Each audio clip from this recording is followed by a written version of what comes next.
अजीब बात है ना, वही आप वही मैं, लेकिन सब कुछ बदल गया है। कहाँ आप और कहाँ मैं। मुबारक हो तुम्हें तुम्हारा नया मकाम।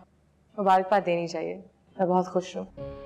उस घर में इतनी कंफर्ट्स हैं, बिजली चली जाती है तो जनरेटर खुद ही ऑन हो जाता है, कहीं जाना हो तो दो दो गाड़ियाँ, और अहान मुझसे इतनी मोहब्बत करता है कि क्या बताऊँ, बल्कि इतना प्यार कि मैं हर बुरी बात भूल गई हूँ जिंदगी की। आपका रवैया भी।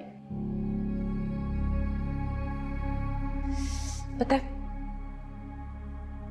उम्र में तुमसे बड़े होने का मतलब ये नहीं है कि तुम्हें जितना बड़ा बड़ा बेवकूफ बना। जिस दिन तुमने अम्मा को फोन किया था ना वो चाय की तरकीब पूछने के लिए, मैंने सुन लिया था। उसी दिन मुझे पता चल गया था कि तुम्हारी औकात क्या है। अभी काम क्यों नहीं करती हो? तुम इस घर में आई गई हो तो खाना बनाना भी सीख लो, तुम्हारे काम आएगा। पता है आएगा काम, बल्कि क्यों नहीं, अपने शौहर के घर में चाय बना रही थी ना, अपने बाप के घर में तो बैठ के चाय नहीं बना रही थी। ये भी गलत कह रही हो तुम। ना वो घर तुम्हारा है और ना वो शौहर तुम्हारा है, वो सब कुछ किंजा का है। तुम्हें पता है उस घर में सिर्फ तुम्हें किस लिए रखा गया है? तुम्हारी औकात याद दिलाने के लिए। और मुझे लगता है अभी तक तुम्हें ठीक ठाक औकात याद आ गई होगी, है ना? शामीन बाजी, अब नफरत पहले उगलती और सोचती बाद में। अजीब बात, जब अहान को पाना था तो अब पूरी तरह से मेरी साइड पे थी, बल्कि आप ही का आइडिया था। और अब जबकि वो मेरा हो गया है और मेरे पास सब कुछ है और मैं खुश हूँ, आपको जलन हो रही है और आप मेरी सबसे बड़ी दुश्मन बन गए हैं। ये तुमने बिल्कुल सही कहा, सही बात कर रही हो। लेकिन पता है क्या है, अब मैं तुमसे बिल्कुल नहीं जलती। और क्यों पूछो, क्या फर्क है? फर्क इतना है कि मैं अपने बाप के घर में ये सारा काम करती हूँ और तुम पता है कहाँ करती हो? किंजा बीबी के घर में।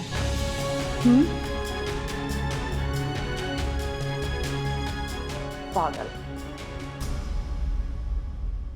देखो बेटा, मैंने अपनी दोनों बेटियों को बहुत नाजों से पाला है और शीरी ने तो कभी इस घर में कोई काम किया ही नहीं। पानी का ग्लास तक वो अपने हाथ से नहीं पीती थी। पढ़ाई में बहुत अच्छी थी, मेडल से भरी पड़ी हैं अलमारियां उसके। बचपन से उसको शौक था अपने पाँव पे खड़े होने का। क्या पता था कि शादी के बाद इस तरह से बैठ जाएगी। इतनी पाबंदियां। आंटी मुझे एहसास है शीरीन ने आपसे कुछ गलत नहीं कहा। नहीं नहीं, मैंने कब कहा कि उसने ये बात कही है।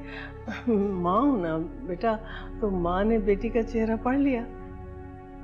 बस आंटी मैं भी सोच रहा हूँ कि बस अब हमें अलग रहना चाहिए, ऐसे ज्यादा देर नहीं चलेगा। नहीं नहीं, मैंने ये कब कहा बेटा, बल्कि शीरीन तो बहुत तारीफ कर रही थी तुम्हारी बीवी की, तुम्हारी माँ की। कह रही थी मुझे वहाँ कोई तकलीफ ही नहीं है। शीरी है ही इतनी अच्छी। जरा मेरी बच्ची का ख्याल रखना।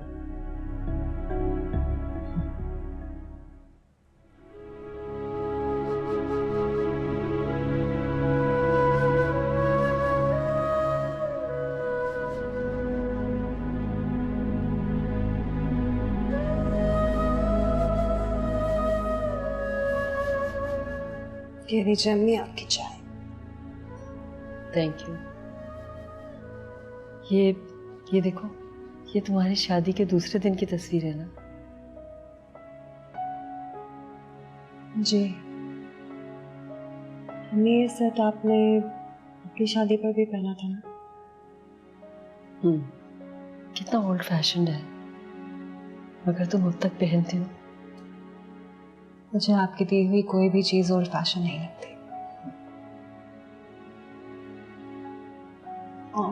देखिए हाशिर, इतना मोटू सा लग रहा है ना यहाँ पे। कितना कमजोर हो गया। और ये तो अभी की तस्वीर है। एनिवर्सरी की सुबह तुमने आन से कितनी जिद की थी ना कि गाना सुनाए। दिल चाहता था जमीन फट जाए और वो उसके अंदर चला जाए।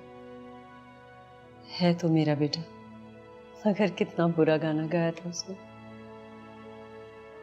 हमें यकीन नहीं आता कि जो इंसान कुछ अर्सा पहले मेरे लिए प्यार मोहब्बत भरे गाने गाया करता था, और जिसके साथ कल तक का भी भरोसा नहीं है। मौसमी परिंदे हैं बेटा ये, अपने घर की सख्ती दूर करने दूसरे घर में आ जाते हैं। जब यहाँ पे सख्ती पड़ेगी यहाँ से भी उड़ जाएंगे। हमें मौसमी परिंदे जिस तरह उड़कर आते हैं उस तरह वापस भी चले जाते हैं, लेकिन ये लड़की ये या तो आहान को मुझसे दूर कर देगी या मुझे आहान से दूर कर देगी। तुम फिक्र मत करो बेटा, अल्लाह पर भी भरोसा रखो, सब ठीक हो जाएगा।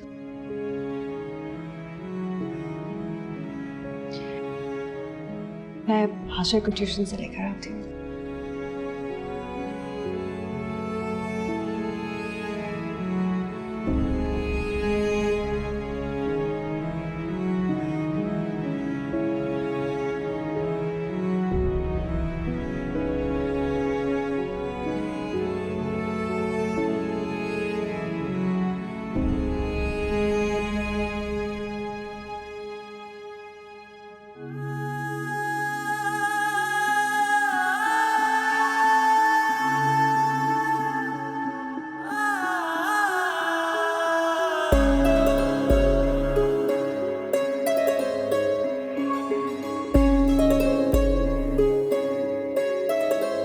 उसके नजदीक गमे तर के वफा कुछ भी नहीं।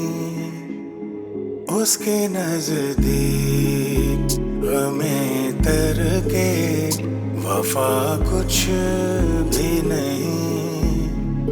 मुतमईन ऐसा है वो जैसे हुआ कुछ भी नहीं।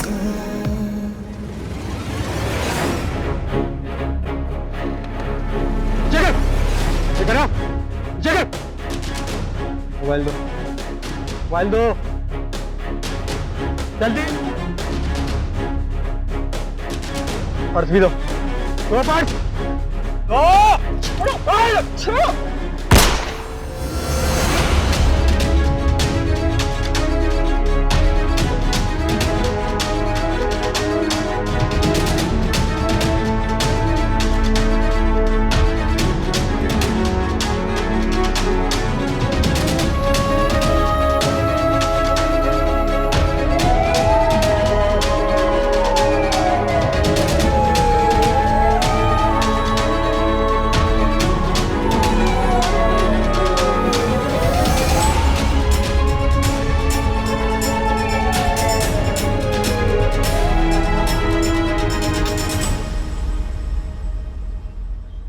बेटा घर का नंबर याद है आपको? नहीं।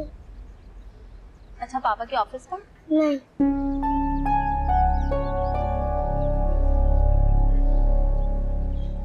नंबर क्यों नहीं लग रहा है? आप मुझे घर क्यों नहीं जाने दे रहे? अभी थोड़ी देर में आपके पापा आ जाएंगे, आप थोड़ा सा वेट करो। हर रोज मम्मा लेने आते थे। लेकिन आज मम्मा की तबीयत ठीक नहीं है ना, तो आज पापा लेने आएंगे, ठीक है?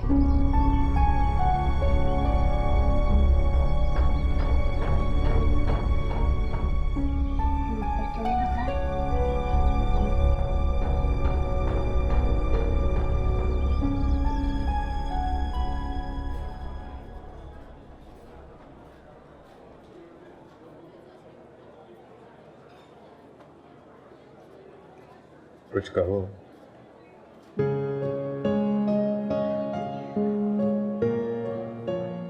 जब से मोहब्बत हुई है मेरे पास कुछ कहने को है ही नहीं। पहले तो बात से बात निकाल लेती थी, लेकिन अब बस एक बात पे अटकी हुई है और अब बस खामोशी है और एहसास है। कितना फर्क है ना दोनों खामोशी में। क्या मतलब? एक वो खामोशी है जो मेरे और किंजा के बीच में। हम जब अक्सर आके रेस्टोरेंट में बैठते हैं तो एक दूसरे से और बताओ की बातें करते हैं। दिल चाहता है कि वक्त जल्दी गुजर जाए और भूल जाए, कुछ कहने को होता ही नहीं। और मेरे साथ और एक तुम्हारे साथ खामोशी। मगर ये खामोशी ऐसी है कि दिल ही नहीं चाहता कि वक्त उसमें कितनी बातें शुरू करनी है, मगर चुप रहकर ऐसे ही बैठने को दिल चाहता है, और उसमें मेरा कोई कमाल नहीं। तुम हो ही ऐसी कि खामोशी कान में हजारों आवाज देती।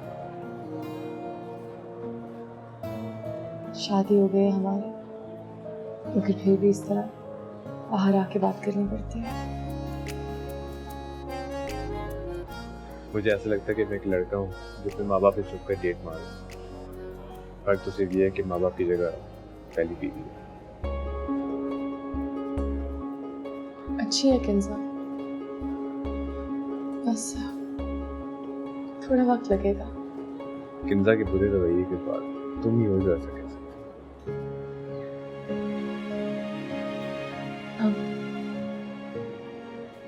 ऑर्डर करें? घर पे इंतजार कर रहे हैं सब।